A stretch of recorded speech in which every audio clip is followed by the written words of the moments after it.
এই কি অবস্থা সবার। আজকে রাইট ফর্মস অফ ভার্বের সেকেন্ড শর্টকাট ক্লাসে আমরা চলে আসছি। সো আজকের ক্লাসে আমরা রাইট ফর্মস অফ ভার্বের সেকেন্ডলি আরেকটা কি করব, শর্টকাট ওয়ে শিখবো। ফার্স্টলি আমরা কোথায় শিখেছিলাম বিগত ক্লাসে। সো আজকের ক্লাসে সেকেন্ডলি আমরা আরেকটা 2 নাম্বার শর্টকাট শিখবো। সো এখন কথা হচ্ছে ভাইয়া, এই ক্লাসটা যারা এইচএসসি 25 এবং 26 আছো তাদের জন্য অনেক বেশি বেশি ইম্পর্টেন্ট। সো এখন দেখি হোয়াইট বোর্ডে দেখতে পাচ্ছি আমরা কিছু সেন্টেন্সে ওয়ার্ড থাকে, কেমন ভাইয়া? ডেইলি থাকে, অলওয়েজ থাকে, নর্মালি থাকে, জেনারেলি থাকে, এভরিডে, রেগুলারলি, অফেন বা অকেশনালি, ইউজুয়ালি, সামটাইমস ইত্যাদি থাকলে তখন কি করব? ভার্বের সবসময় বেস ফর্মটা অ্যাপ্লাই করব, তাই না? সো এটা আমরা কিন্তু আগেও জানতাম যে ভার্বের বেস ফর্ম অ্যাপ্লাই করব বা প্রেজেন্ট ইনডিফিনিট অ্যাপ্লাই করব। কিন্তু ভাইয়া ওয়ার্ডগুলো তো মনে থাকে না পরীক্ষার হলে, তখন আমরা হ্যাভ হ্যাজার্ড হয়ে যাই, এলোমেলো করে ফেলি। তো পরীক্ষার হলে এই এলোমেলোটা যেন না হয়, এলোমেলোটা যেন আমরা না করি, সেই জন্য আজকে শর্টকাট ওয়েতে আগাবো। দেখো, এই প্রত্যেকটা ওয়ার্ডের কিছু অ্যাক্রোনিম আছে। Acronym means first letter of this word, তাই না? তো দেখো ডেইলির ফার্স্ট লেটারটা কি? ডি। তো আমরা দেখো এই অ্যাক্রোনিম নিয়ে আমরা একটা জাম্বল বা ওয়ার্ড সাজাবো। সেটা কি? ডি ফর ডেইলি, তাই না? সো দেখো অলওয়েজে কি আছে? এ আছে। So A for always. নরমালিতে এন আছে। So N for normal. জেনারেলিতে ভাইয়া জি আছে। So G for generally. তারপর দেখি ভাইয়া এভরিডেতে ই আছে। সো ই ফর এভরিডে, তাই না? ওকে, নেক্সট রেগুলারলিতে ভাইয়া আর আছে। So R for regularly. So দেখো আমরা কিন্তু জাম্বল আকারে ওয়ার্ডগুলোকে এক সাইডে সাজাচ্ছি কিন্তু।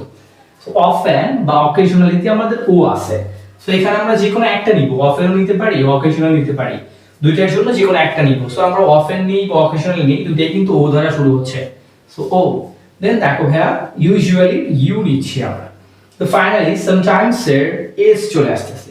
এখন দেখো ভাইয়া এই প্রত্যেকটা ওয়ার্ডের অ্যাক্রোনিম নিয়ে বা অ্যাব্রিভিয়েশনের যে আমার প্রথম অ্যালফাবেটটা আছে সেটা নিয়ে নতুন একটা ওয়ার্ড তৈরি হয়েছে। সো এই ওয়ার্ডটা হচ্ছে কি ভাইয়া? মনে রাখার জন্য আমরা, হ্যাঁ, যে সেন্টেন্সে ডেঞ্জারাস, এটাকে ভাইয়া প্রোনাউন্সিয়েট করো, উচ্চারণ করো, তাহলে কি হচ্ছে? ডেঞ্জারাস হচ্ছে। সেন্টেন্সে কোথাও ডেঞ্জারাস থাকলে তখন ভার্বের বেস ফর্ম বসে বা প্রেজেন্ট ইনডিফিনিট টেন্স হয়। ফাইন, তাহলে ভাই ডেঞ্জারাস, তাই না? এই যারা হচ্ছে মাইকেল জ্যাকসনের ডেঞ্জারাস গান শুনছো তাদের কাছে কিন্তু এটা আরো ইজি হয়ে গেছে। সো আমরা এভাবে মনে রাখবো যে ডেঞ্জারাস, হ্যাঁ, তখন ভার্বের সব সময় প্রেজেন্ট ইনডিফিনিট বা বেস ফর্ম। সো চলো আমরা একটা এক্সাম্পল দেখে নিই যে কিভাবে আমরা বেস ফর্মটা অ্যাপ্লাই করছি।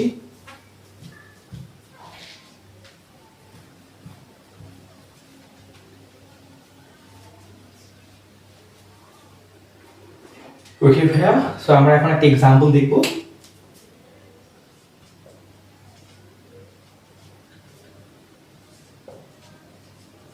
ধর জায়েদ খান কি করেছে?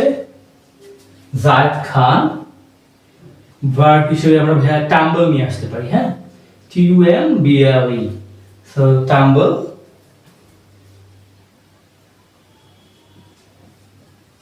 in front of media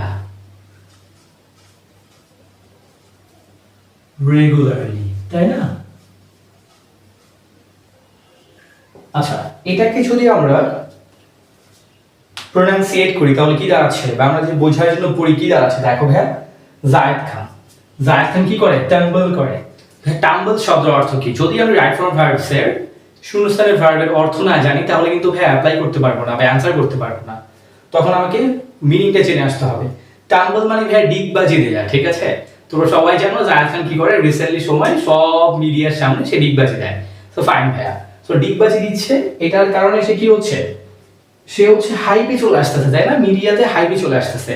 কারণ জায়েদ খান যেই লেভেলের মুভি বানায় এটা কিন্তু মানুষ খাবে না বা দেখবে না। বাট তবুও জায়েদ খানকে নিয়ে এত কেন আলোচনা? বিকজ সে কিছু পাগলামি করে। সেই পাগলামির মধ্যে অন্যতম কি? ডিগবাজি দেয়া। সো ভাই দেখি, Zayed Khan tumble in front of media regularly. So এখানে আমাদের ওই জাম্বল ওয়ার্ডের বা অ্যাব্রিভিয়েট যে ওয়ার্ডটা ছিল অ্যাক্রোনিম গুলো নিয়ে সেই ওয়ার্ডের কি দাঁড়াচ্ছে বা কি আসতেছে? রেগুলারলি আসতেছে। তো ভাই দেখো, সো রেগুলারলিটা কোথায় ছিল? এইখানে ছিল। কিন্তু এই রেগুলারলি থাকলেই যে আমার ভার্বের বেস ফর্ম হবে আমি কিন্তু বুঝতে পারবো না। তখন আমাকে মনে রাখতে হবে regularly stands for dangerous. So এখানে যে আর ছিল, তাহলে আমার স্বভাবতই ভার্বের কি হওয়া উচিত, বেস ফর্ম হওয়া উচিত। সো জায়েদ খান টাম্বলস, অ্যান্সার কি হবে ভাইয়া? Tumbles in front of media regularly. আশা করি সবাই ভাইয়া বুঝতে পেরেছি। সো নেক্সট কোনো ক্লাসে আবার আমরা সবার সামনে হাজির হব নতুন কোনো টপিক নিয়ে, এবং সেটা অবশ্যই শর্টকাট এবং সহজ রুলে বোঝানোর চেষ্টা করব। টিল দেন সবাই ভালো থাকো, টাটা।